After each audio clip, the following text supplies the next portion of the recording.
My name's Sharon. I was a student. I started in 1985. I was a student there, and I left in 1989. Carried on with life. I went back as a dinner lady in the year 2000 to 2004. I stayed there, and then from 2004 I started as a behaviour mentor.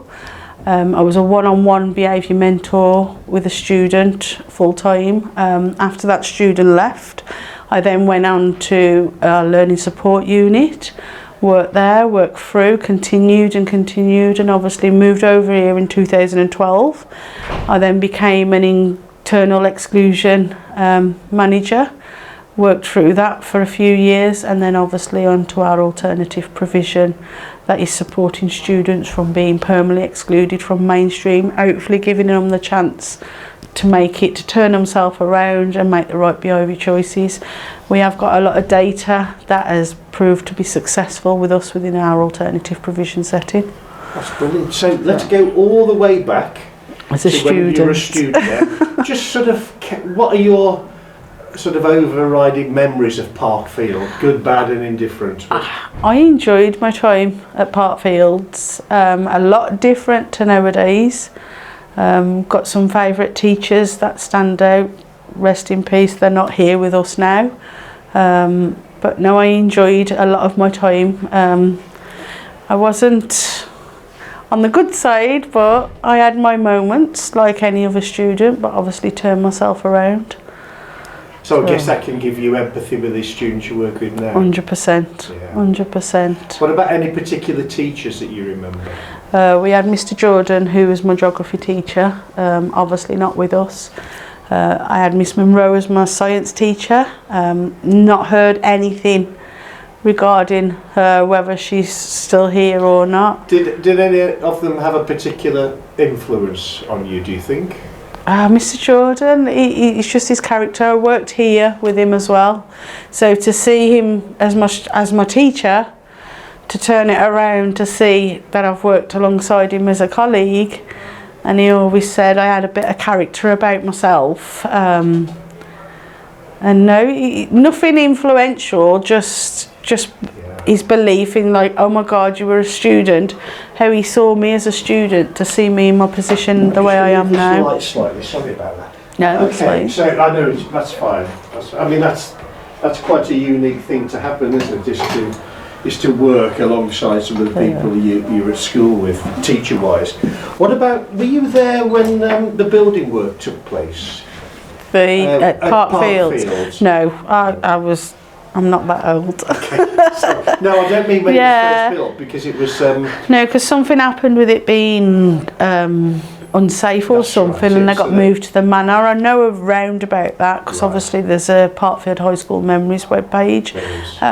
But no, there was no building work when we were there, when I was there anyway. And were you involved in any capacity with all when kids were bused backwards and forwards from the schools? Can you tell me a little bit about that? Obviously we sistered with Bilston High, and it started to be that certain lessons were buzzed over to Bilston High. My daughter was actually a student at the time when they started that reintegration of moving on backwards and forwards. I think it was maths and English. They used to come over at Bilston High and then come back, and then obviously we used to have Bilston High students come over.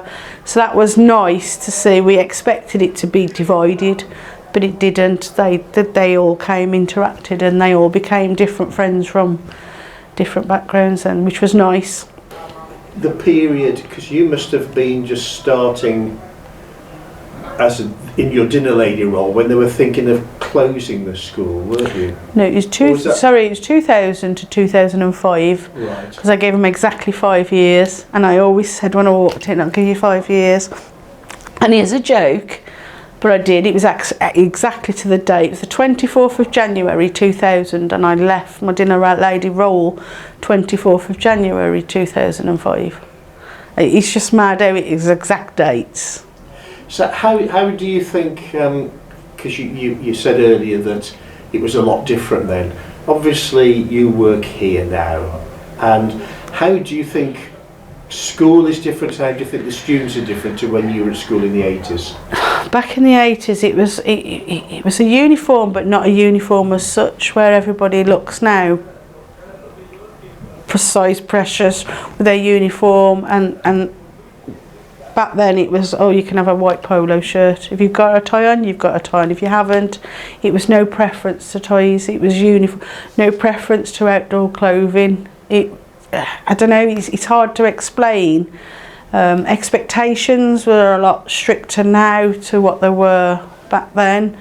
You had more open areas that you could go out to, and whereas now it's more confined into spaces. And why is that, do you think? I just think the way it's... Is it something to do with, is it a behavioural thing, or? I don't so much think it's a behaviour, I just think it's more safeguarding, more so now than then. I think it's more, you're more precious to protect. So it's not students going off campus to go to the shop at lunchtime? No, whereas we were allowed back in the 80s. I always remember you used to go off for your dinner, go home for your dinner, come back for your dinner, you were back within that time. I think students now don't understand the time, the expectations of keeping it right. You got half an hour, go, off you go, get back. And what about the students that you talk about expectations? Because I mean, I was at school a lot earlier than you. I was in the sort of 70s really. But when I hear what students do and what they're expected to do, it's like a different world. How do you see it's changed? It's the GCSEs. You're expected to get your GCSE grades, and that's not us as a school, that's everywhere, because now you can't get a job unless you've got X amount of GCSE grades. You can't move on in education unless you've got X amount of GCSE grades, but that doesn't cater for all students that we've got here at the academy. Not just here, in general of any academy, any school, because you have to have, I mean, it's like they say, oh, you have to have a C grade to work in McDonald's, you have to have a C grade to work in retail. What happens when the students can't get that? And back in the 80s, yeah, it was good to have a GCSE grade, but there were things, I understand that, but not as worthy as they are now. And the students you work with, I don't want to go, I don't need to say anything that's going to sort of compromise you or them. But I guess at one time they would have just been excluded, wouldn't they? These students. You think? I mean, what is the issue that makes them? What it is? It's not that the students that come to us. We have expectations and rules that we have to follow around the academy, but if we let them keep going and excelling and excelling and excelling with their behaviour, and there's no out for them, then that's obviously leads to exclusion. So what we're trying to prevent is we set our goal that they have X amount of behaviour within a certain term, then we turn it around and ask them and make sure that we turn it around to make sure they get back on the right pathway. Because like I said, without any barrier to stop, it'll just exceed, and then you're not gonna gain anything. So it's a support mechanism rather than a negative. It's trying to turn them back round. Like I said, our data is very successful in turning round, and that's hence the reason why we have less permanent exclusions. We still exclude, obviously, but for different reasons, more so than the behaviour. Tell me about this academy, because obviously it's a lovely building, and I can sense when I come in that there's a good attitude and so on. 2012 we watched it being built. We had the videos month on month on month and watched it getting brought up. 2012 staff came over to view the building to see. There's been so many different changes since 2012 here to obviously to date that has changed inside, but it's nice having one big building, 4 floors, all big squares. You know, everybody is in one big building. Back at the old site, you'd have to go off to PE over at a different band, then you'd have to go to music at a different place. then you've got D&T separate, then you've got your maths, English, and then your science was over in another block. So it was, and obviously during poor weather, that was causing a lot of problems because you didn't want to get to lesson because the snow was on the ground, so everybody decided to have a snowball fight. Yeah, I think nobody wanted to go out because of the rain. That must have been the model of building schools, because my school was in every department was in a different building. Yeah. I mean, this is great. This is, as you say, just contain people, and it's like a mini college. That's how I see this. Is like a mini college area where you use, because most colleges now are all one block, aren't they? And what about the attitude of students now towards, I guess, towards understanding what they need to do to progress and what their future is and how they their aspirations and so on? Do you think that's different to when you were at school? I think it's a lot different, because I think back in the 80s, you could walk into one job. It didn't matter whether you had qualifications, because you could walk into one job, better yourself, and there was jobs after jobs after jobs. Now, their expectations is more academic, because they want the better job to continue, obviously, a way forward. Yes, sometimes they get it wrong with their attitudes, but that's the way that they've probably been brought up themselves, differently to everybody else. But it's more academic now, so much than social. What was the reputation of Parkfields when you were there? Sort of within the community, how was it seen? I never heard nothing negative, it's even though when I worked there, I didn't even think of Ofsted being requires improvement. Didn't think of it that way, because everybody just got on, everybody just mucked in, but now you look back and you think that the reputation was what a school it was actually like, and the expectations that weren't there. And we were up against that school, and then we had, obviously, the next school closest to us was Colton Hills up in Gulfhorn Hill. So you didn't think, but then now you look now and you're working in a good, possibly outstanding school, the difference of the expectations from now to then. And of course, nationally, everybody's pitted against everybody else, and parents know definitely, that as well, don't they? Definitely. More aware. Definitely. We have a lot more positive feedback here than what, looking back as to what we had. Everybody's got different memories of different things. Again, the social book page, the Facebook page of Parkfield High School Memories shows that. Yeah. Oh yeah, of course. Yeah. It's just, I mean, completely subjective, isn't it, as to how some have got positives, some are negatives, and you just you sit there going, oh, I remember that, oh, I remember that, oh, I remember that. Do you remember any particular instances, or because I know you went to Towers, sort of outdoor ed, didn't they? I went to Towers. I remember going on a real trip. They used to take you to the seaside once a year. And I remember just getting on the coach and we all went to Rhyl, and that was when the fun fair was there at Rhyl, and Rhyl was really a nice seaside town, not so much now because there's not much there to do.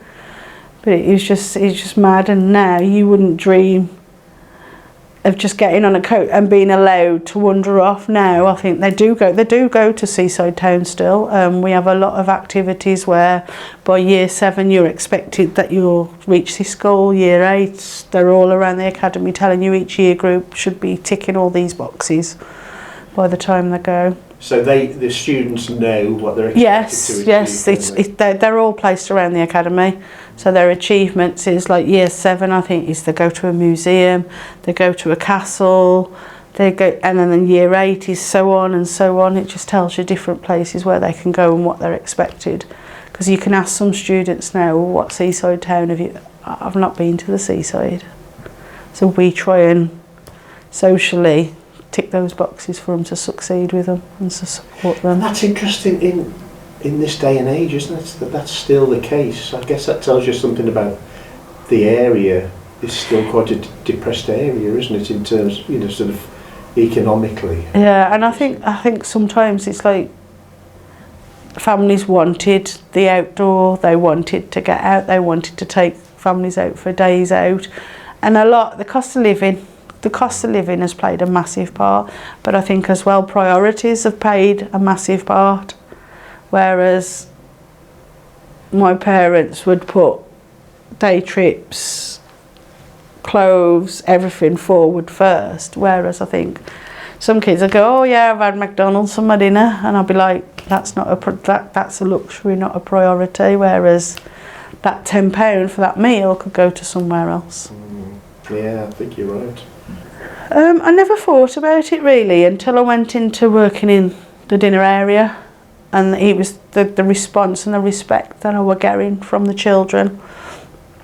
And then obviously I was being monitored and watched of my behaviour towards the children, and they said you'd be fantastic as a mentor. I never even thought of going to work with children, expectations, and that's when I started to go back to college, was in my 30s, and start doing my TAMBIs, which is my teaching and managing behaviour, started doing my MVQs to get on to behaviour, and it was just mindful. I just fell into that pathway, and obviously so it's interesting 24 years later, still here, still doing the same thing.